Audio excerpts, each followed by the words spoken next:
Thanks for joining, everyone. I'm your host, Collin, and I'm joined by Jay. And today we've got a great episode where we're going to be talking about Russian identity. The Russian identity is something that is really misunderstood in our modern day life. Most people that I talk to now, my contemporaries, and most of these are college educated folks that would consider them, you'd consider them pretty smart people, really only see the Russians as former Soviets, communists. Their history and their knowledge of the Russian identity only goes back 100 years at best. They still think of them as Joseph Stalin, communists, the enemy. And it's really a lot more... the commies, exactly. You think it's this Red Dawn type of thing where they're these communists and they're going to be, it's the Cold War. It's still very, I hate to call it boomers, but it's still boomer-esque.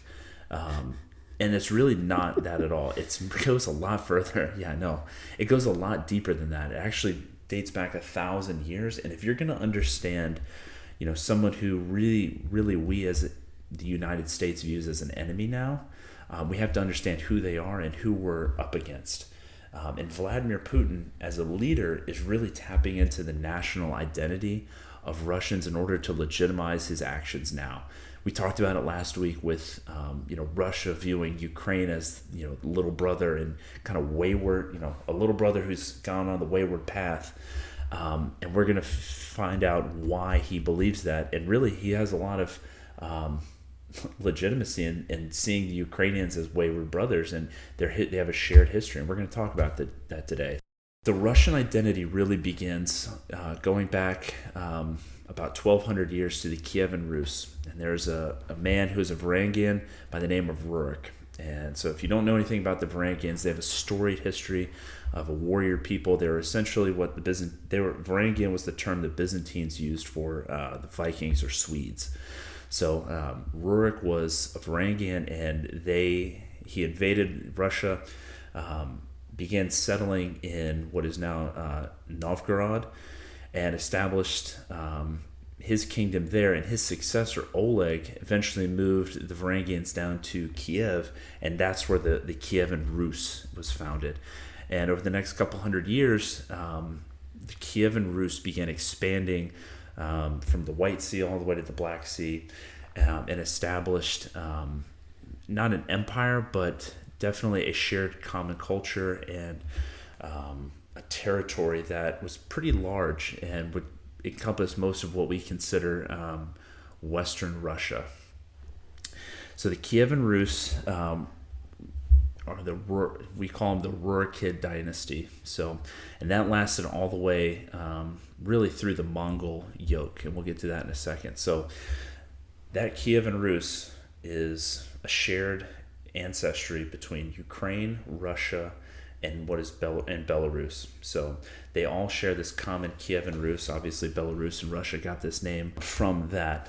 Now, within the Kievan Rus, during this Rurikid dynasty, there was a Vladimir. So he was also later become known as Saint Vladimir, and he was the first one to convert the population. So Christianity had begun to spread amongst the Kievan Rus, but it hadn't become an official language or really sanctioned by the king until Vladimir. And according to the primary chronicle, Vladimir sent emissaries out really to discover a religion and what religion they wanted to convert their people to. And they went to the Muslims, and they eventually didn't like converting to Islam, apparently according to the primary chronicle, because of they wouldn't be able to drink alcohol, and that's not something that Vladimir wanted to do.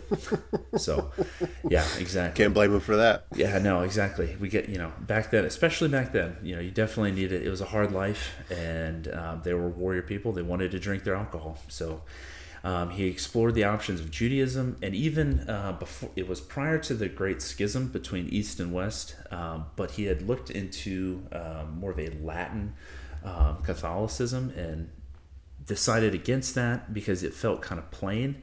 And then, as the legend goes, his emissaries went to the Hagia Sophia in Constantinople and were just wowed by the beauty of the service and the architecture. And when they reported back to Vladimir, he was convinced, and they became Orthodox Christians. So this is really important because it establishes a connection to the Byzantine East and really Rome. And that's going to become a recurring theme and something that's very important later on for the Russians. It's important to remember when talking about Russia and the Ukraine that Russia basically derives its cultural identity from the geographical territory now known as Ukraine, right? Like it all began in Kiev. It's not the other way around. It's not like, hey, there was the Moscow and Moscow kind of settled in the lower regions closer to the Baltic. It's the other way around. Well, that's a good point, because a lot of these important cities like Novgorod and Moscow, they were not centers of power yet. They were still just cities. So yes, it's in the name, Kiev and Rus. It's right there. So you're right, and it really is the home of this dynasty and this shared ancestry. So they've converted to Orthodoxy, and then that really brings on obviously the scourge of the Mongols. So the Mongol invasion occurred in the 13th century, mid 13th century, around I think 1220-ish, as the Mongols came over the Ural Mountains, swept across the plain. The Mongol yoke is important because they decimated the Russians. Battle after battle, the Russians, or I guess the Rus, and their divided principalities just could not beat the Mongols. And in about 20 years or so, the Mongols had essentially subjugated all of the principalities. Novgorod managed to resist and not be sacked, but by and large, over the next 200 years, each of these principalities were forced to pay tribute to the Mongols. And really, you see throughout this time that there's a lot of, I guess you could say, intrigue, where these principalities, even they're paying tribute and taxes to the Mongols, but they're still fighting amongst themselves and trying to jockey for a high position, essentially as the tax collector for the Mongols. So whoever is going to be the most powerful principality gets to collect the taxes for the Mongols and essentially gets a higher status. So they're really under the foot of the Mongols, and it's this yoke that sits over them as a people for 200 years. Now, that aura of invincibility begins to fade.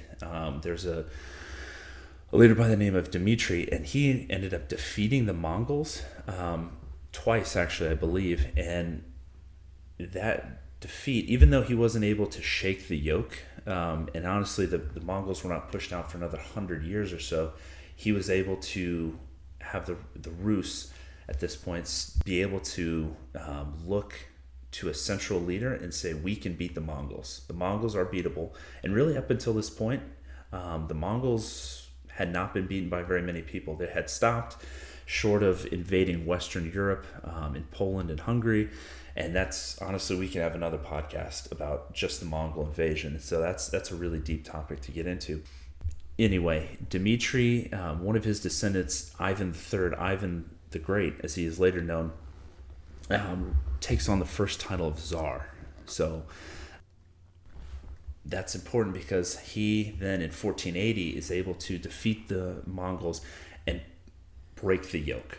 So he has now broken the yoke of Mongol oppression that the Russians felt, and they all felt this. So when I keep using this term Mongol yoke, it's important to remember that that is a shared experience among the Rus, amongst the Russian people, of this 200 years of oppression and common suffering under the Mongols, where they had to feel this. So yeah, real quick before we talk about the end of the Mongol stuff, I think Gregory Carlton talks about this in his book on Russian identity, and how conflict shaped that. The Russians, especially particularly Russian leaders, have this hey, we are a singular repressed, besieged people, and part of our role in the world is to serve as a liberator for other people. So that's like intra-Rus, right? Like, hey, the Muscovites kind of helped liberate all the other principalities. Hey, we saved Rus from the Mongols.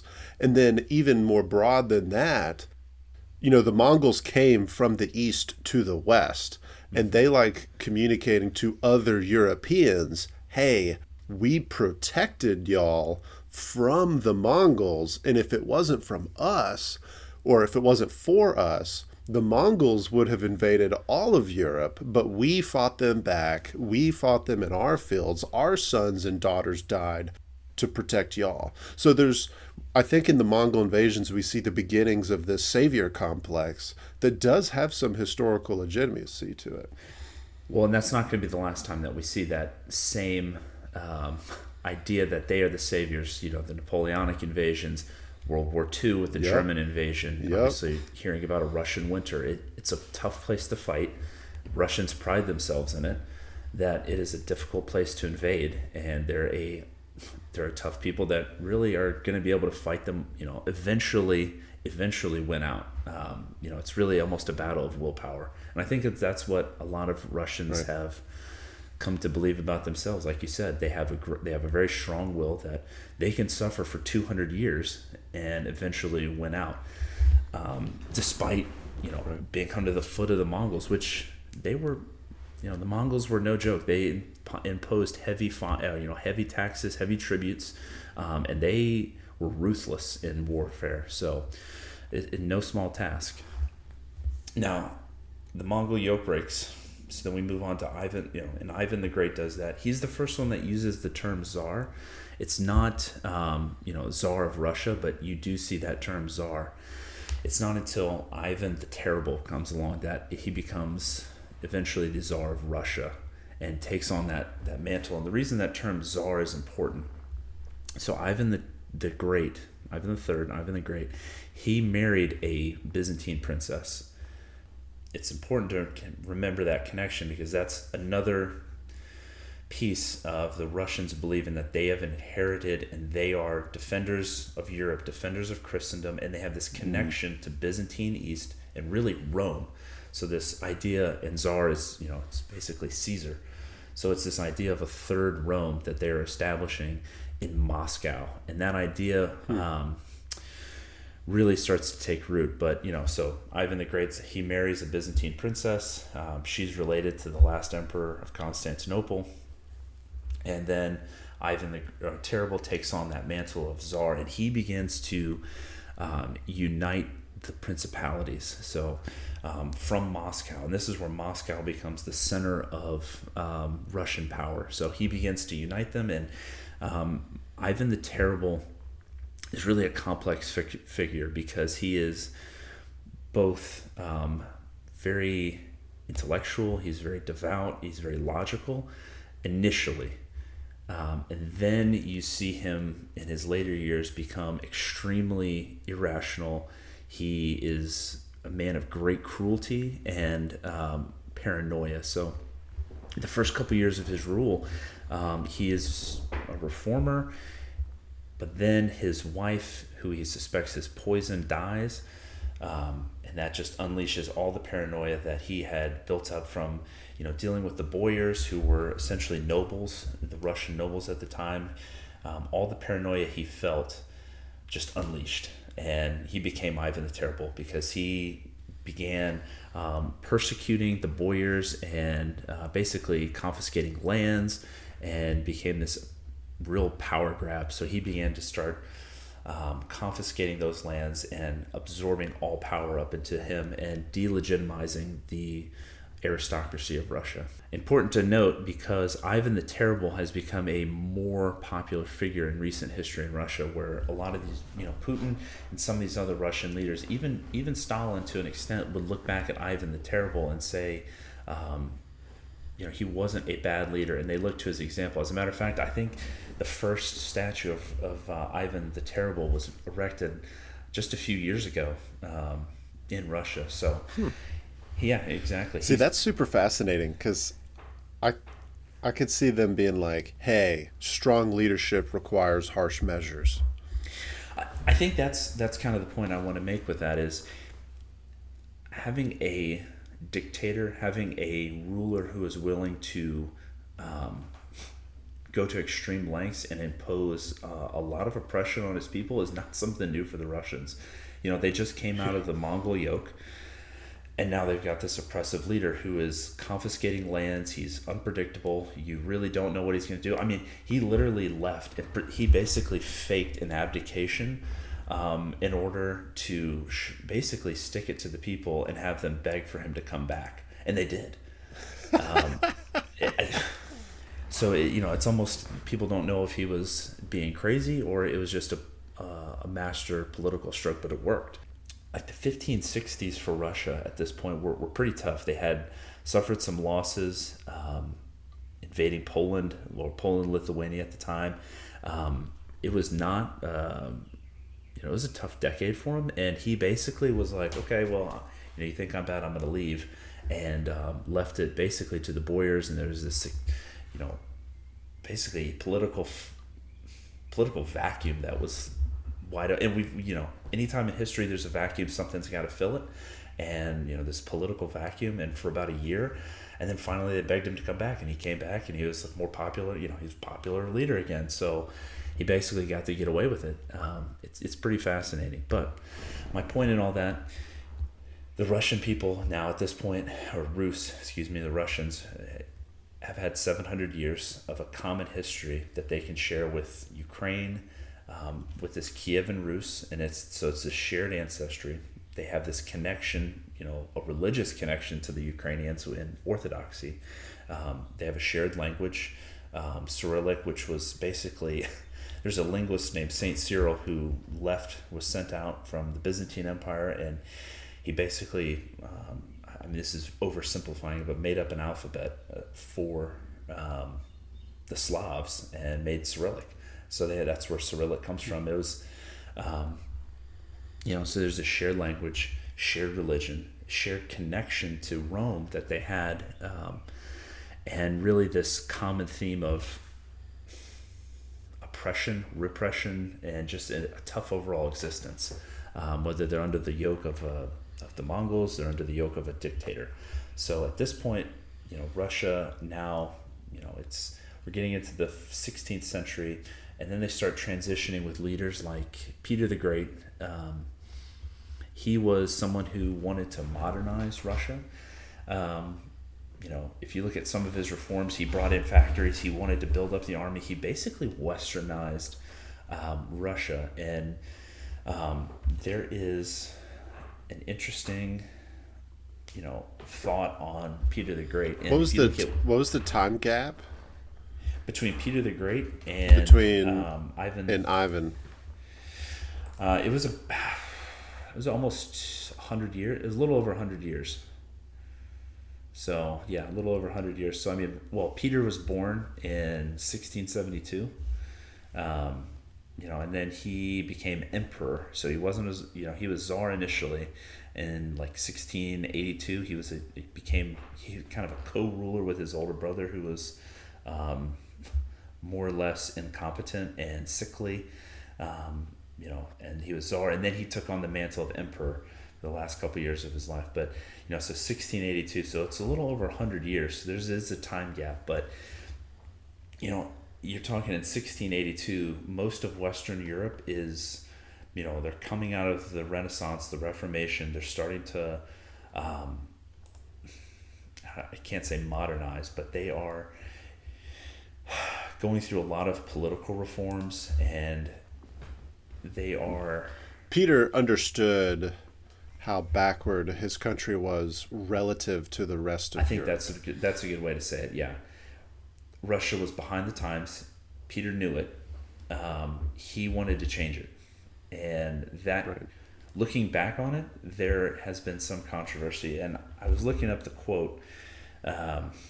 Basically, you can look at the Soviets, and the way they viewed Peter the Great was that, okay, he did a lot of things to increase Russian power. He made Russia a legitimate power in Europe, respected, but he did it at the expense of Russian culture.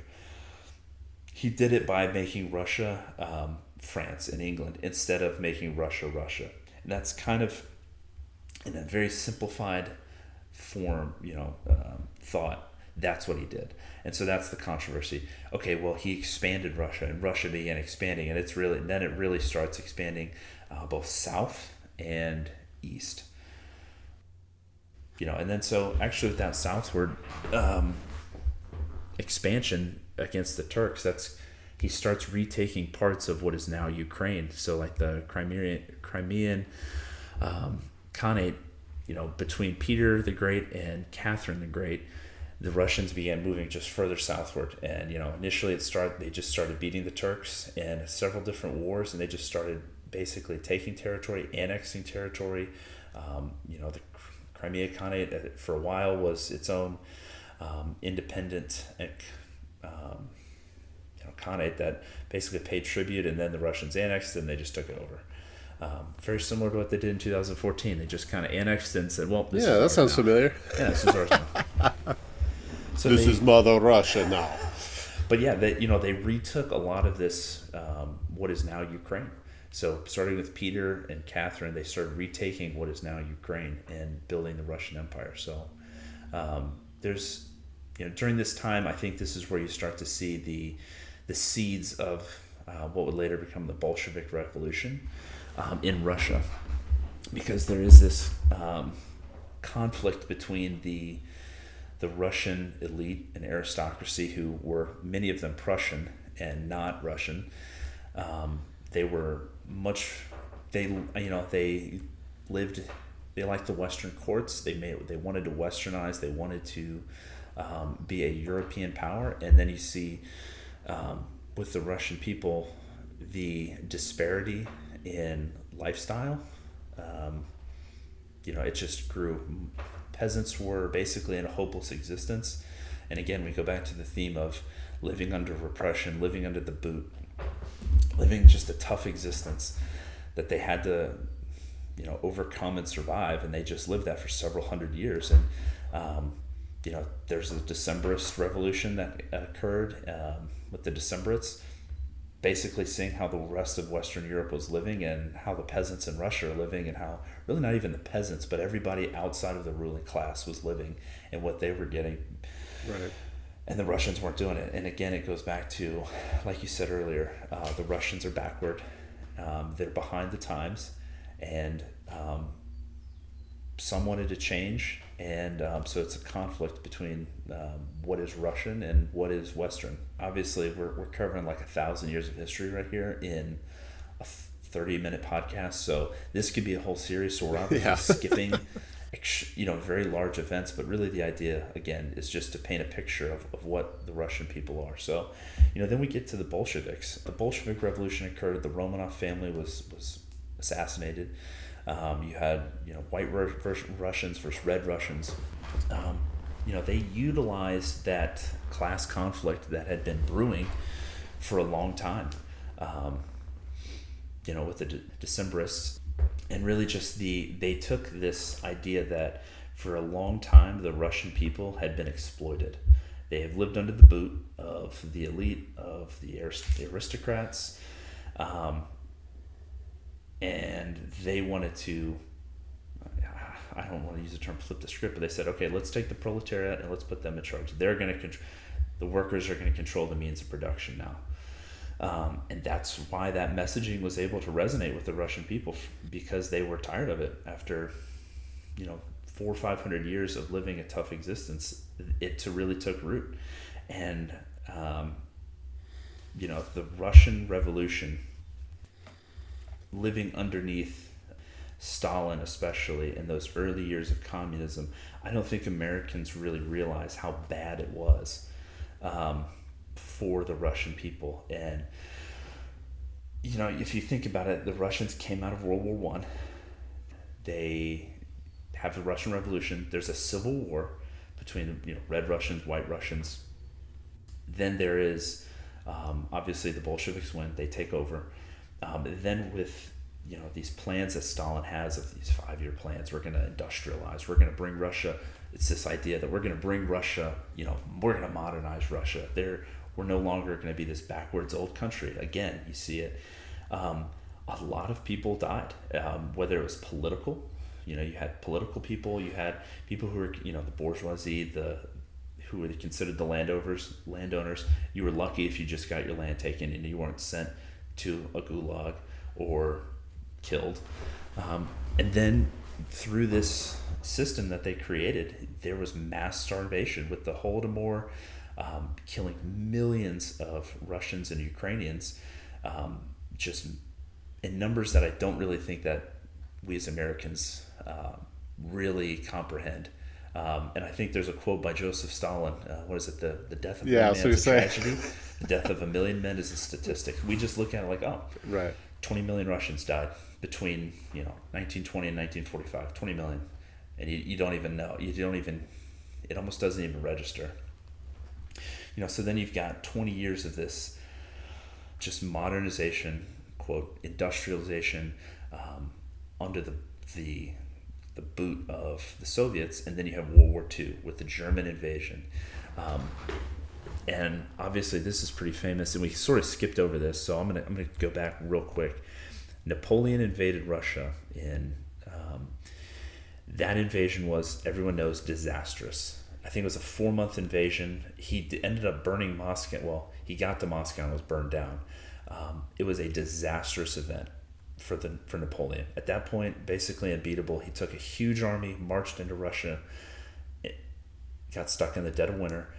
His army was essentially wiped out by fighting in Russia. And the Russians, rather than fighting direct conflicts with the French and Napoleon, burnt crops. They prevented them from getting supplies. They harassed them. They would pick different French soldiers off, just little skirmishes, and just kept dragging the fight on. Eventually Napoleon had to leave without having won.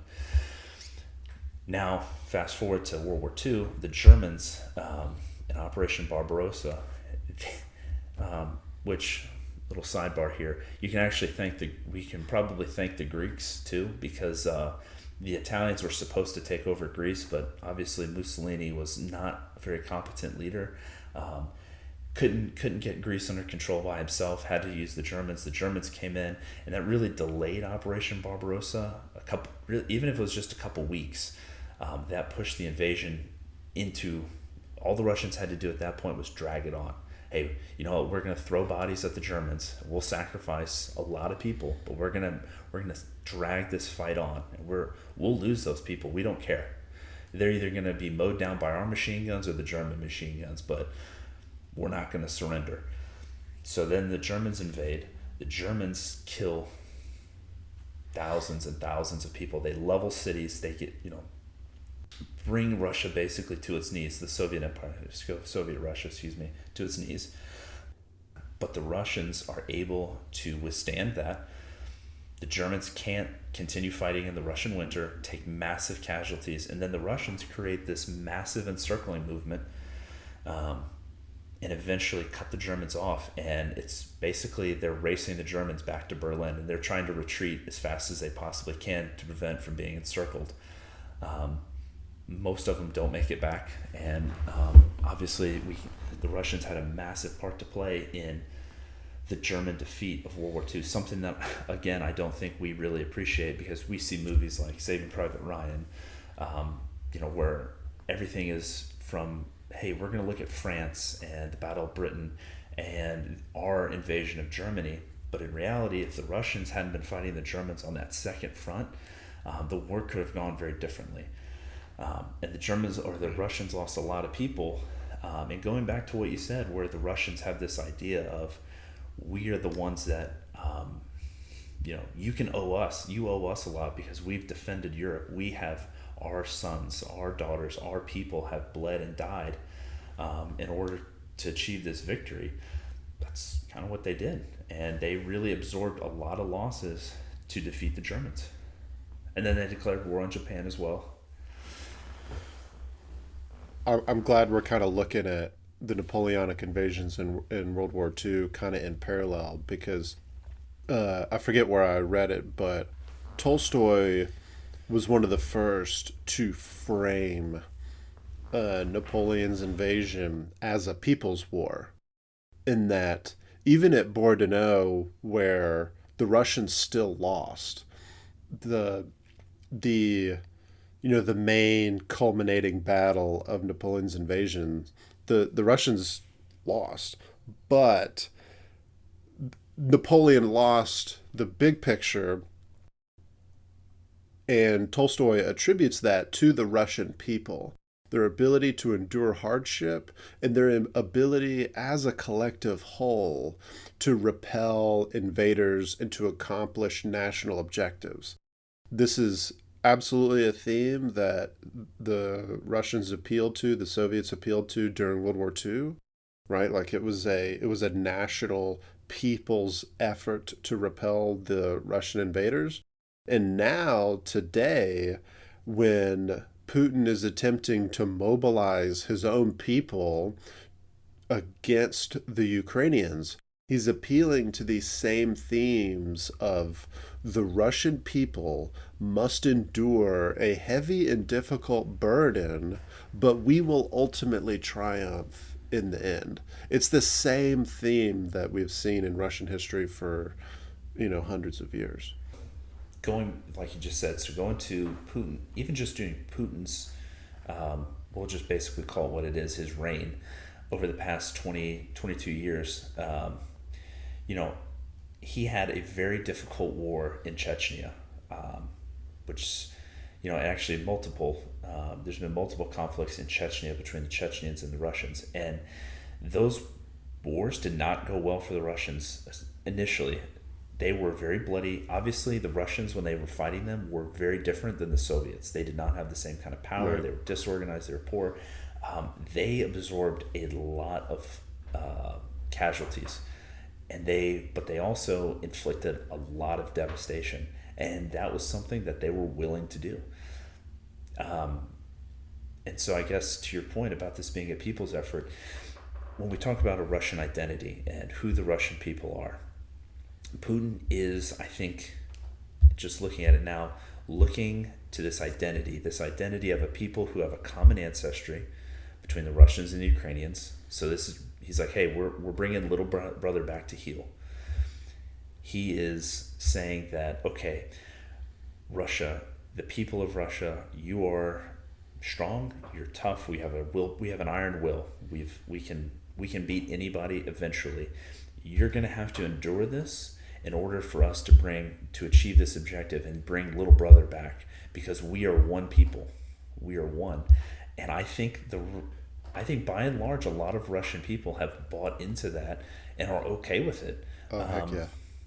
Yeah. If anything, I think he's almost gaining popularity, and he's, to his credit, he is playing this Russian identity and really taking it as, hey, this Russian people, and making them this, he's making Westerners and NATO, they're the enemy. Okay, we have to defend ourselves. And I think he's doing a pretty good job of framing the information war within his borders, that is. Right. Yeah, I definitely think that's why in polling we have not seen the popular dissent that we were hoping to see with all these economic sanctions, because to the Russians, they're thinking, no, it's supposed to be like this. No, we're supposed to endure, like it's supposed to suck. If it was easy, as a matter of fact, when they seized Crimea in 2014, I think a lot of them were like looking around going, wait, that was it? I thought we were supposed to have 40% in less than 24 casualties. hours. Yeah. Yeah, like, wait a minute, that was too easy. As a matter of fact, ironically, only one Russian soldier died during the seizure of Crimea, and it was like an accident. I'm not sure if it was friendly fire, I'd have to look that up, but it was like, the one dude died, and it wasn't because of a Ukrainian. So, yeah, it's almost like, if you recall, during the Obama administration, the Obama administration was very careful about basically giving ISIS what it wanted. Like, ISIS was mobilizing its own support as like, the Americans hate us, they're invaders, they're crusaders. And I think Obama gave a speech where he was like, "Hey, we're not going to essentially give them what they want. Like in a sense, they want us to invade. Like they want this kind of thing. In the same way, we expected all these things because that's what economic sanctions are for, right? They are intended to make life bad for the people, Right. although I'm sure a lot of experts would disagree with that. Like we sanction individuals in the government per se, like we're not sanctioning the Russian people writ large. But like when we disconnected all those banks from SWIFT, that like we knew that was going to have an impact on the people. But the irony is like they're looking at each other going, it's supposed to be this way.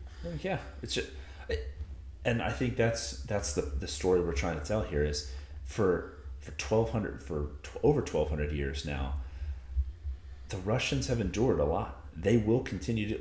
A few months of a conflict is nothing. You look at these battles in World War II and the Napoleonic invasion. I mean, as a Russian soldier, you could either be shot by the political officers behind you, or you're shot by the Germans. Well, that was your life. It was okay. Well, I got to move forward. So, right. And then the following 70 years or so in Soviet Russia, it was not an easy life. They did not have the amenities that Americans were used to, and so it's just they're just reverting back to the mean now. If economic sanctions, like, oh, we were prosperous the past 10 years, we'll go back to what we were, whatever. We don't need a McDonald's. Okay, whatever. Yeah. And I think that's the thing. Americans, we need to stop seeing Russians as just either global citizens or something like Americans. They don't believe in a lot of individuality. They don't, we have this they call it the American spirit, where we want to do things on our own. We want to kind of be masters of our own fate and all of this. That's not really that's not really seen in Russia. It is, read Russian literature. It's depressing. Everyone dies. Everyone dies. Everyone's miserable. Like, you look at the Russian arts, and I mean, we kind of laugh about that, but I mean, you look at the Russian arts and literature and all that, it's very depressing. It's dark even by our standards, but for them, they're just, hey, it's just another day.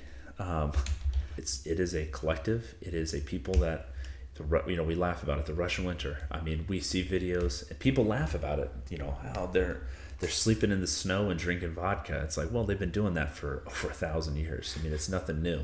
So, and it's funny, Winston Churchill, he had a good quote, Russia's a riddle wrapped in a mystery inside an enigma. I think that kind of encapsulates our understanding of what it is that they do as a people. It's just so foreign to us. It's always been backwards. It's always been different. So hopefully we can change that a little bit here. Yeah. All right, everybody. Thanks for joining in. Collin, thank you for educating us on the big picture history of Russia. I know that was hard, talking about 1,000+ years of history and 30 doing minutes one small to do it. podcast. So, right. Apologies to those of our listeners. Please feel free to tell us what we missed out on, because we definitely missed out on a lot or didn't cover a lot. We will definitely upload some source material on the website for you to take a look at if you want to learn more. Yeah, no, if you want to see more, you can check the podcast notes or visit us on our website. For our next episode, we're going to be talking about answering the questions: are there any Nazis in the Ukraine? That seems to be one of the major justifications for Vladimir Putin's war in the Ukraine. So we're gonna dig into that, really peel back the onion on why the Russians have invaded the Ukraine, what are their justifications, and what is the historical context behind those claims. So with that, thanks for joining in, and we'll see you next week.